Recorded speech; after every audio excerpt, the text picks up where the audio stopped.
여러분 안녕하십니까? 2월 22일 목요일 JCN 모닝뉴스입니다. 윤석열 대통령이 어제 울산을 방문했습니다. 윤 대통령이 새해 들어 전국의 민생 현장을 돌며 시민들을 만나고 정책을 발표하는 국민과 함께하는 민생 토론회를 울산에서 가졌습니다. JCN 울산중앙방송에서 실시간으로 토론회 실황을 중계했었는데요. 관련 소식 전우숙 기자가 보도합니다. 윤석열 대통령이 울산을 방문했습니다. 윤 대통령은 새해 들어 전국을 돌며 갖고 있는 국민과 함께하는 민생토론회의 13번째 방문지로 울산을 택했습니다. 이번 민생토론회의 주제는 다시 대한민국, 울산과 대한민국의 새로운 도약이었습니다. 윤 대통령의 모두 발언과 토론회의 핵심은 민선 8기 들어 울산이 선도하고 있는 그린벨트 해제를 통한 산업 활력 제고와 농업의 도약을 위한 농지 규제 개선, 그리고 살기 좋은 기업 친화 도시라는 세 가지 주제로 모아졌습니다. 윤 대통령은 국민 생활의 불편을 초래하는 토지 이용 규제는 적극 해소해 나가겠다고 밝혔습니다. 특히 그린벨트라는 규제는 잘 살기 위한 것인데 잘 사는데 불편이 있다면 그것은 풀어야 한다고 강조했습니다.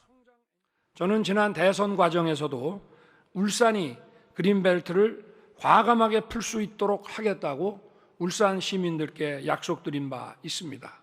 그 약속을 반드시 지킬 것입니다. 지역경제 활성화를 위해 농업 발전을 저해하는 낡은 규제는 개선해 합리화하겠다고 말했습니다. 농지 이용 규제 혁신은 농업 첨단화는 말할 것도 없고 농촌 소멸을 막고 국토 균형 발전을 이루는 데 큰 도움이 될 것입니다. 정부의 교육발전 특구 시범지역에 울산을 포함시켜달라는 울산시와 시민들의 요구에도 적극적인 지원을 약속했습니다.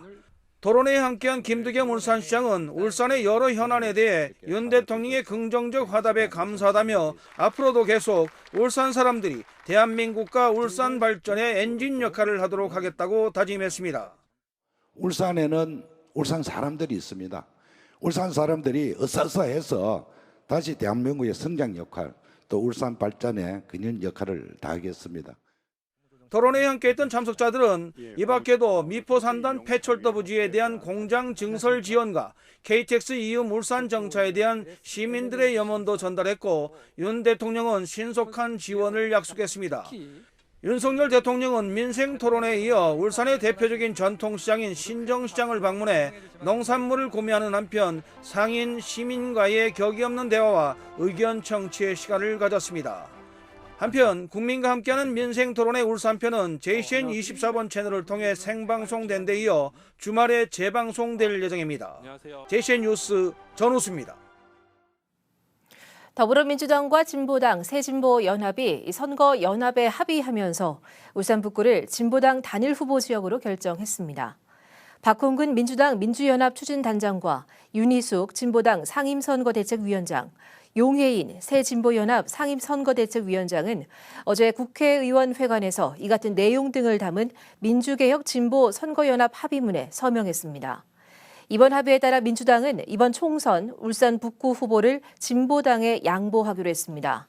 앞서 진보당은 울산 북구에 윤종호 전 의원을 단수 공천한 상태입니다.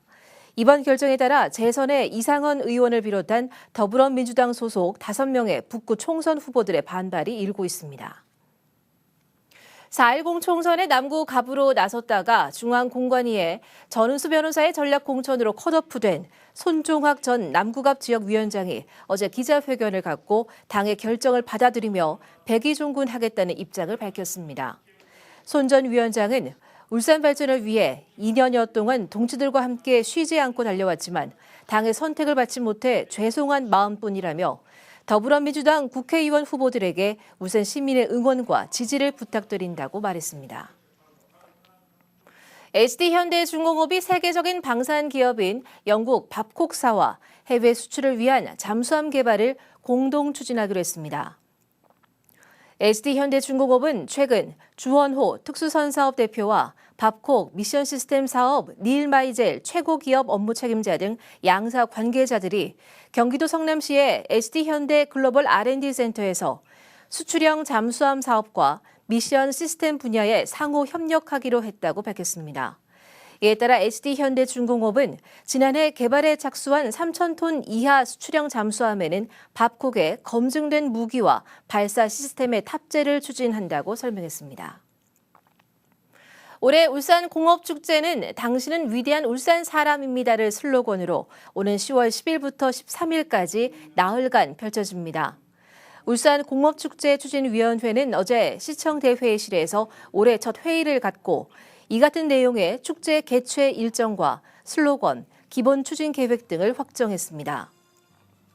특히 공업축제는 지난해와 마찬가지로 울산의 과거, 현재, 미래를 보여주는 거리 퍼레이드를 시작으로 태화강 국가정원 남구둔치에서 가을밤의 정취를 느낄 수 있는 개막식을 열고 일산해수욕장에서의 폐막 불꽃쇼까지 다양하고 풍성한 축제로 꾸려질 예정입니다. 23만 울주 군민의 최대 축제인 울주 군민의 날 기념 행사가 오는 4월 20일 열립니다. 울주군은 어제 제33회 울주 군민의 날 기념행사 추진위원회 회의를 열고 오는 4월 20일 온양체육공원에서 행사를 열기로 확정했습니다. 울주 군민의 날 기념행사에서는 울주 군민상 시상과 읍면 대항전 등 체육대회, 모든 연령이 즐길 수 있는 다양한 체험 행사도 마련됩니다. 전공의들의 집단 이탈로 의료 공백이 이어지고 있습니다. 정부의 업무 개시 명령에도 복귀하지 않고 있는 전공의들에 이어 울산대 의과대학 학생들도 동맥 휴학에 나서며 반발 수위를 높이고 있습니다. 구현희 기자입니다. 의대 증원에 반발해 울산 지역 전공의들이 집단 행동에 들어간 지 나흘째. 의료 공백을 예상한 탓인지 울산대병원은 평소보다 한가한 모습입니다. 정부의 업무 개시 명령에도 전공의 상당수가 복귀하지 않았습니다. 울산대병원에 파견된 보건복지부 조사관은 계속해서 전공의들의 출근 여부를 확인하고 있습니다. 당장은 전공의들의 빈자리를 교수들이 메우면서 진료에 차질이 없지만 장기화될 경우엔 문제가 달라집니다. 빠르면 다음 주부터 진료와 수술에 차질이 예상됩니다. 계속 당직 근무라든지 이거를 쓸 수는 없잖아요. 이제 피로도가 가중이 되니까 그러면 저희도 어쩔 수 없이 진료 축소라든지 들어갈 수밖에 없는 거죠. 울산시는 의료 공백으로 인한 피해가 발생하지 않도록 지역 응급의료센터 4곳에 협력을 요청한 상태입니다. 중증 환자 치료가 어려움을 겪을 수 있으니까 준중증이나 경증은 지역 응급의료센터에서 대응할 수 있도록 그렇게 이제 병원 간에 서로 정보 공유라든지 그다음에 소방에서 이송할 때 그런 조정이라든지. 전공의들의 집단 사직에 이어 울산대 의과대학생 193명도 휴학계를 제출했습니다. 다만 실제 휴학으로 이어지지는 않을 걸로 보입니다. 학교에서는 연담하고 더 이제 승인을 하려면은 과정들이 있기 때문에 승인 자체는 접수 자체는 지금 아직 저희가 학교에서 당장은 할 수 있는 상황도 아니고. 하지만 휴학을 승인하지 않더라도 수업 거부 등의 단체 행동에 나설 가능성도 있습니다. 울산의사회는 의대생들의 휴학을 적극 지지한다며 앞으로 대한의사협회의 지침대로 투쟁해 나갈 방침이라고 밝혔습니다. JCN 뉴스 구현입니다. JCN 울산중앙방송의 다큐멘터리 경상 지오그래피가 한국케이블TV 방송협회의 우수 프로그램으로 선정됐습니다. 한국케이블TV 방송협회가 어제 제60회 지역채널 우수 프로그램 시상식을 열고 지난해 4분기 113편의 후보작 중 총 8편의 우수작을 선정했습니다. 이 가운데 경상도의 자연을 중심으로 로컬리즘의 현재를 조명한 JCN 울산중앙방송 엄태현 PD가 제작한 특집 다큐멘터리 경상 지오그래피가 특집 부문 우수상의 영예를 안았습니다. 지난해 각 분기별로 선정된 우수 프로그램은 오는 4월 발표되는 케이블TV 방송대상의 후보작으로 이름을 올리게 됩니다. 한국케이블TV 방송협회와 대한적십자사가 어제 사회 환경의 변화에 따라 증가하는 새로운 인도적 위기에 공동으로 대응하기 위한 업무 협약을 체결했습니다. 이번 협약으로 양 기관은 지역 재난방송 송출과 나눔 기부 문화 확산, 긴급 구호 활동 등에 협력하기로 했고 한국케이블TV 방송협회 전 회원사들은 ARS 적십자 회비 상단 배너 송출과 모금 캠페인 홍보에 나설 예정입니다. 울산 유일의 외국인 학교인 현대 외국인 학교가 동구 한마음회관에서 울산과학대 동부 캠퍼스 안으로 이전해 어제 새롭게 문을 열었습니다. 이전된 학교에는 국제인증기관과 식유청에서 요구하는 시설 기준에 따라 도서관과 자연학습 체험장, 테라스 가든 등 다양한 학습 놀이공간도 갖췄습니다. 현대 외국인 학교 다니엘 그린 교장은 지역사회와 협력하며 우수한 인재 양성에 앞장서는 학교로 발돋움할 수 있도록 노력하겠다고 밝혔습니다. 북구청이 소각으로 인한 산불을 예방하기 위해서 산림 인접지역 주민과 농업인들을 대상으로 영농 부산물 파쇄 지원 서비스를 실시합니다. 이번 서비스는 지난 10년간 전국에서 발생한 산불의 원인은 입산자 실화가 33%, 소각이 25% 등의 순이었으며 같은 기간 북구에서 발생한 산불 23건 가운데서도 5건이 소각 때문에 불이 난 것으로 분석됐기 때문입니다. 이에 따라 각 농가에서 과수, 전정가지와 고추대 등 영농 부산물을 적당한 장소에 모아 오는 23일부터 3월 11일까지 행정복지센터로 신청하면 무상으로 파쇄를 지원하게 됩니다. 울산시 보건환경연구원은 양봉 농가의 안정적인 방역과 사양 관리를 위해서 3월부터 11월까지 꿀벌 질병 컨설팅을 실시합니다. 이번 컨설팅은 최근 전국적으로 꿀벌 수가 급격히 줄어들어 양봉 농가는 물론 과수 농가 등 농업계 전반으로 생산성 감소로 인한 위기감이 고조됨에 따라 마련됐습니다. 3월부터 추진되는 컨설팅은 30봉군 이상 양봉 농가를 대상으로 꿀벌 질병 감염 상태와 사양 관리 방법을 조사하고 분석해 예방법 등을 안내해 주게 됩니다. 참여를 원하는 양봉 농가는 울산시 보건환경연구원 또는 대한양봉협회 울산지회에 오는 27일까지 신청하면 됩니다. 중구 원도심에 위치한 성남동 보세거리 알고 계신 분들 많으실 텐데요. 이 중구 원도심의 대표적인 쇼핑거리로 사람이 북적거렸던 과거와 달리 현재는 절반가량이 공실이 돼 거리 이름이 무색해지고 있습니다. 박영훈 기자가 보도합니다. 중구 원도심에 위치한 성남동 보세거리. 보류관세의 준말인 보세, 즉 브랜드 없이 싸고 질 좋은 옷들로 인기를 끌던 곳입니다. 20년 전엔 중구 원도심의 대표적인 쇼핑 중심지였지만 현재는 그 이름이 무색해졌습니다. 한창 사람이 붐빌 점심시간대지만 거리엔 사람이 거의 없이 한산한 모습입니다. 상가 곳곳엔 임대문구가 줄줄이 붙어있는 모습인데 현재 보세거리 상가의 절반가량은 공실입니다.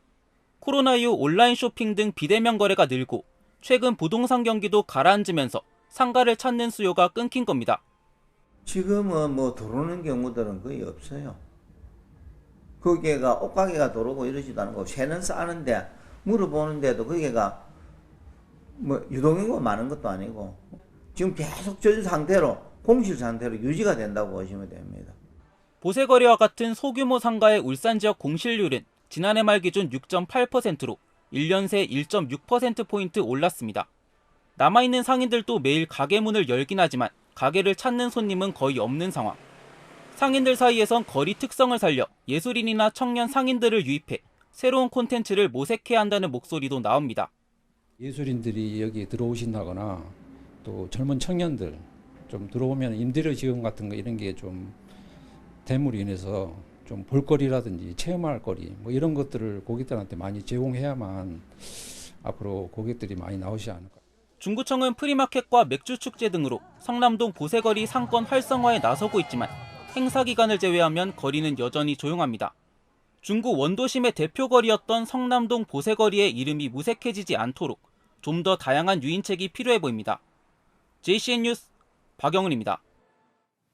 울산시는 어제 시청 중회의실에서 2024년 지방세 세외 수입 체납액 정리대책 보고회를 개최하고 본격적인 체납액 징수 활동에 나섰습니다. 울산시는 2월 체납액 672억 원의 54%인 363억 원과 세외 수입 2월 체납액 1,000억 원의 28%인 280억 원을 합한 643억 원을 올해 체납징수 목표액으로 정했습니다.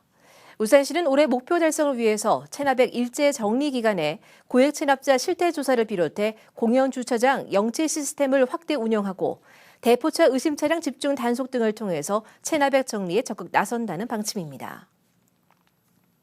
울산시가 추진한 우리마을 스마트 모빌리티 1.0 구축 사업이 완료됨에 따라서 언양 알프스 시장 일원의 이동 서비스가 향상될 것으로 기대됩니다. 이번 구축 사업은 과학기술정보통신부의 2023년 스마트 빌리지 보급 확대 사업의 일환으로 울주군 언양 알프스 시장 일원 터미널 사거리 등 4개소에 지능형 횡단보도 등이 구축됐습니다.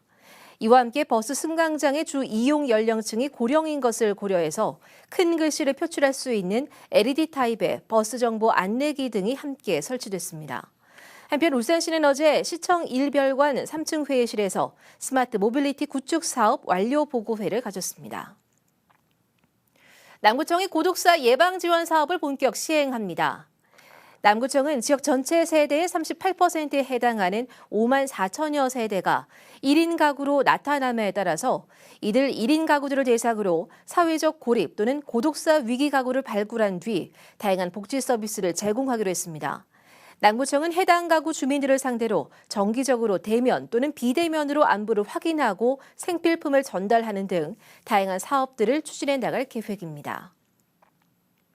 울주군은 어제 한국전국건설노동조합 등 6개 기관과 울주형 지역 산업 맞춤형 전문 인력 육성과 일자리 창출을 위한 업무 협약을 체결했습니다. 이번 협약으로 울주군과 각 수행기관은 올해 지역 맞춤형 전문 인력 569명 양성을 목표로 다양한 직업 관련 교육들을 진행할 예정입니다. 울주군은 직업 능력 개발을 통한 실질적인 취업 지원과 함께 기업의 구인난 해결에 도움이 될 것으로 기대하고 있습니다. 울산시는 건축설계 공모전을 통해서 남구 삼산동과 달동 청년 희망주택 당선작을 선정해 발표했습니다. 당선작은 건축사 사무소 토담, 아뜰리에순 건축사 사무소, 카안 종합엔지니어링 건축사 사무소에서 제출한 작품입니다. 이에 따라 울산시가 추진 중인 태화동, 성안동 등 8개소의 청년 희망주택 건축설계 공모가 모두 마무리돼 사업 추진이 본격화됩니다. 울산 청년희망주택은 경제적으로 취약한 청년들의 주거 불안 해소와 주거 만족도 향상을 위해서 민선 8기 공약으로 추진하는 사업으로 오는 2026년 3월까지 430여억 원의 예산을 들여 모두 220호를 공급할 예정입니다. 제시의 모닝뉴스를 마칩니다. 함께해 주신 여러분 고맙습니다.